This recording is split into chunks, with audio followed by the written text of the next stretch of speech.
Good morning, everybody. In this video, I will discuss about Article 111, which relates to assent of bills by the President of India. At the same time, we will also discuss about Article 200 and 201. Article 200 relates to assent of bills by the Governor, which are passed in the Assembly of the State. And Article 201 relates to referring of bills to the President by the Governor. Even the elite of India are under a wrong impression that the President and Governors are bound to assent to each and every bill passed by the legislatures. The concept is basically wrong. It is against the basic tenets of democracy and it is against the provisions of the Constitution of India. The system is such that the President of India is essentially a politician. He belongs to a political party. He contests as President. He has to go to each and every MLA of the state and each and every member of the Parliament to solicit votes. Supposing he is apolitical, he has no relevance to the MLAs and MPs, how he can go and solicit votes? As such, the concept that the President should be apolitical is not constitutionally correct. And having been elected as President of India, he has to form his government at the union level under Article 74, 75, 77 and 78. Article 74 states that there shall be Council of Ministers with Prime Minister as head to aid and advise the President of India in exercising his functions. Article 75 says that the Prime Minister is appointed by the President and the other ministers are appointed by the President on the advice of the Prime Minister and their terms of office shall be during the pleasure of the President. And Article 77 says that all government business shall be executed in the name of the President of India. It does not mean that in his name somebody else will do as a benami. And Article 78 says that it shall be the duty of the Prime Minister to report to the President regarding all legislative and administrative proposals. And it is also the duty of the Prime Minister to give any further details as may be sought by the President. We know President is the executive power of the Union under Article 53 Clause 1 and he is Supreme Commander of Armed Forces in terms of Article 53 Clause 2. In terms of Article 73, his executive power extends to the whole of the country including states and union territories in matters regarding which the Parliament is entitled to make law. Entire Constitution is about the rights, responsibilities, duties and discretion of the President of India. References to Prime Minister and Chief Minister we do not find anywhere in the Constitution. Not even a single authority or discretion is given to them. Council of Ministers are just advisory body to the executive, appointed by the executive and removed at the pleasure of the executive. Unfortunately, the Constitution went wrong right from 1950. We obtained independence in 1947 when there was no Constitution. As a result, Lord Mountbatten has administered oath of office to Jawaharlal Nehru with his majority in the Constituent Assembly. This is a British system where the people elect members of the Parliament who elect the Prime Minister of England who rules over the country. There is no elected president. There will be only hereditary king or queen or prince or princess. That is the reason why England is a parliamentary democracy. They do not have a written constitution. They follow the parliamentary conventions, which is called Westminster style of governance. India, having the largest constitution in the world, most detailed one, and having an elected president, need not and should not follow British conventions. India, we know as per the preamble, is a sovereign democratic republic. Republic means a country which is ruled by an elected or nominated president instead of a monarch in which people are supreme.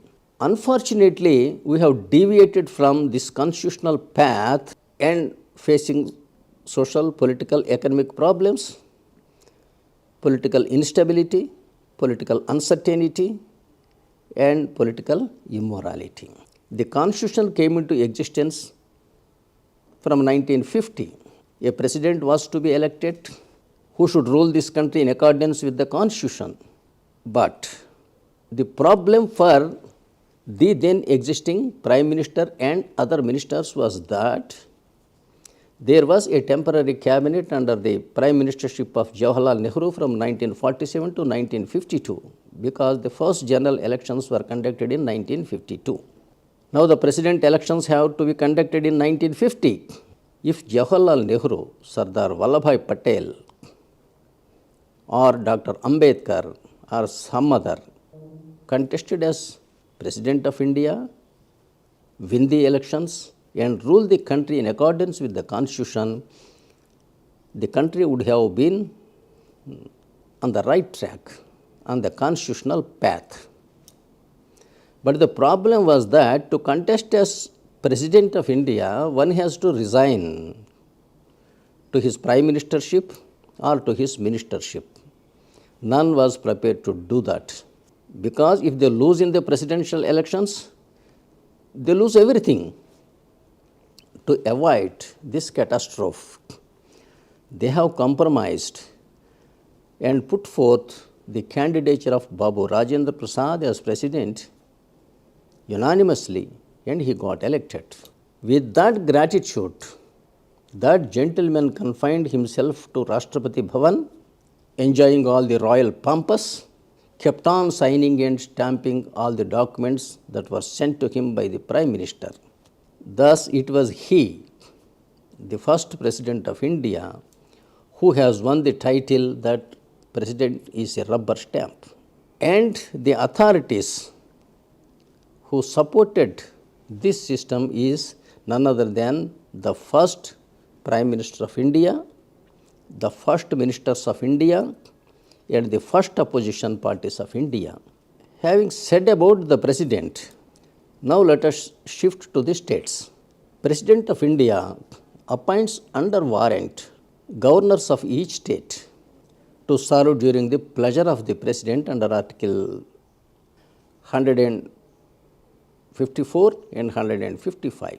The governors are the executive power of the state, and their executive power extends to all matters on which the state legislatures are entitled to make law. They should form governments in the states under Article 163, 164, 166 and 167, which are akin to Article 74, 75, 77 and 78. Especially Article 163 says that the state ministers are not entitled to advise the governor in matters which require his own discretion. Unfortunately, this path is deviated according to Indian Constitution, which is an umbrella model. If NDA president is elected, there will be NDA governments throughout the country. If UPA president is elected, there will be UPA governments throughout the state. President and governors are necessarily representatives of a political party or a coalition of political parties. They should not have majority in the legislatures. That will be the most ideal democracy as existing in the United States of America. In America too, the president and governors would not command majority in the legislatures. If they command majority in the legislatures, they will oppress the opposition parties. There will be none to question them. If legislative majority and executive power concentrate in one hand, that will smack of dictatorship, not democracy. When we said the President of India and Governor are subordinates to the legislative leader, we made them secretary. We made the executive secretaries to the legislative leaders. So the word of the legislative leader is becoming law. There is no effective executive. As such, there is no separation of powers. Between whom you would separate the powers when there is none to share? So whatever is obtaining in India as on date right from 1950 is not democracy at all.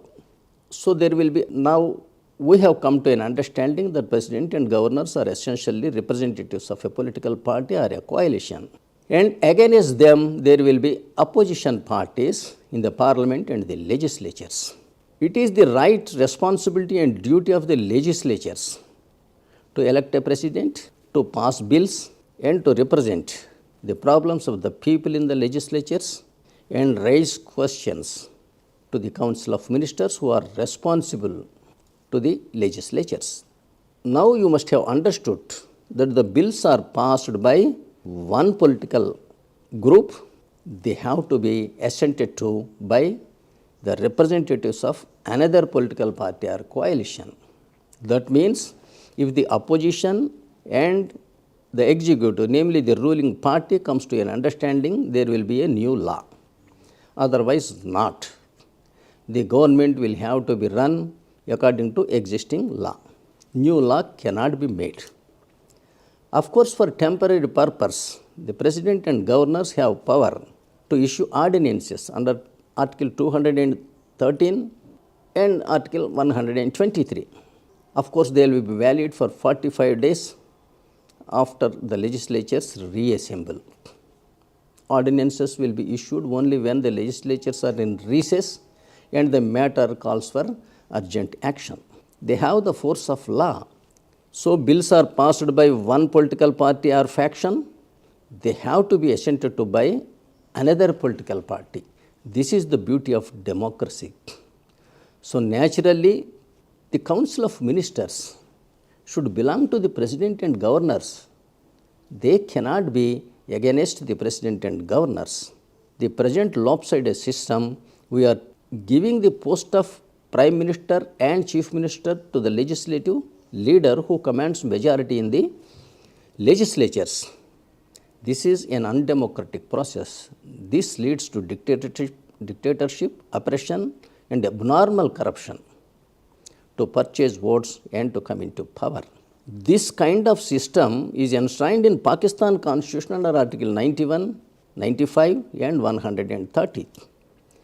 That is also the reason why in Pakistan a Prime Minister executes or imprisons the previous Prime Minister, or he has to flee the country.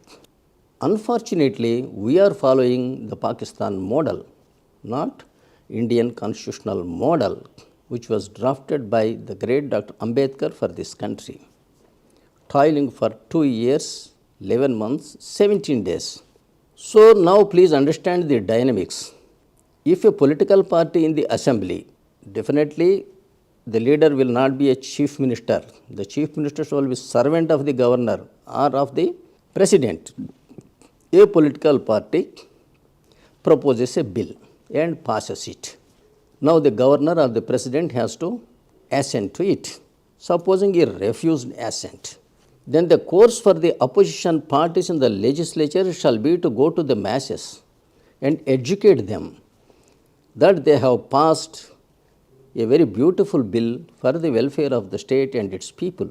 But unfortunately, the president or the governor are standing stumbling blocks to this kind of reform. On the other hand, the president and the governors will have also to go to the masses, they are the masters, and convince them why they have refused, withheld the bills for the good of the state and its people. And finally, it is the people who judge in the next ensuing general elections. They judge the actions of the opposition parties in bringing certain bills. They also judge the actions of the executive in passing or withholding certain bills. That is the beauty of democracy. The legitimate course of action for the opposition parties not to go to the judiciary whenever a bill is withheld by the president or the governor. They have to go to the masses. As such, it is not right on the part of polity, press and judiciary and the intelligentsia of this country to continue the existing lopsided system. We have seen a case filed by the government of Tamil Nadu titled as the Government of Tamil Nadu versus Union of India. The cause title itself is wrong. The state of Tamil Nadu must be represented by the governor or his assigns, but not somebody else, and especially it cannot be against the governor. And when we say it is versus Union of India, we are referring to the President of India. So in practical, the writ petition amounts to saying that the governor of Tamil Nadu versus the President of India. How far is it justified? Governor is subordinate to the President. What he did was referring the bill to the assent of the President. How there can be a litigation in between the governor and the President? As such, the very cast title of that writ petition, namely, the state of Tamil Nadu versus Union of India, is utterly wrong. I request all my fellow citizens just not to elbow my arguments, but ponder over deep into the subject because it concerns all of us, our motherland. I request all of you once again to subscribe, share and comment on my videos. I will be glad to reply to your worthy comments. I will also bring to your notice another aspect to it.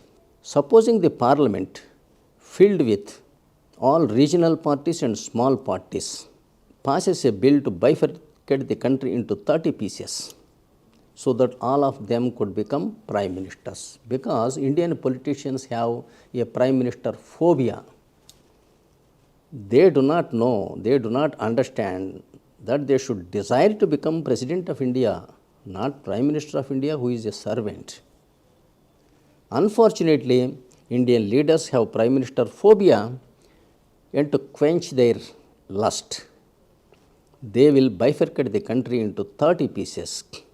Now please tell me, using all your legal knowledge, constitutional knowledge and wisdom, who can stop this? They have majority in the parliament, in both houses of the parliament. They have passed a bill. We are under the wrong impression that if a bill is passed by the legislatures, the President of India is bound to assent to it. He may return it once. If the same bill is again sent to him, he has to assent to it. Now please tell me, who can stop bifurcation of the country into 30 pieces? Do you expect that such bill should be passed by the President? In a state also it may so happen that the legislatures may pass a bill stating that they want to sever their state from the country. Do you expect such bills to be assented to by the governor without sending them to the President of India? No. Instead, the President should invoke the provisions of Article 352 or 355 and nab all these dividing forces, secessionist forces. He is the supreme commander of armed forces. Otherwise, the unity and integrity of this country cannot be safeguarded. Supposing they do not have majority in the parliament and they may not be able to pass such bills for bifurcation of the country, but if they decide, they can pass bills in the state assemblies, and if they start making agitations in the states, the whole country will be on fire within 15 days. Because in each and every big state of India, it is the regional parties or small parties who are in ruling, or at least they are in sufficient number to make agitations. So it is high time for the intelligentsia of this country to ponder over this, to restore, resurrect the executive. Otherwise, democracy in India will be limping on one leg, and sooner or later it leads to bifurcation of the country and losing of independence state by state. as what has happened before we lost independence to Mughals and we lost independence to the Britishers. Thank you for watching my video.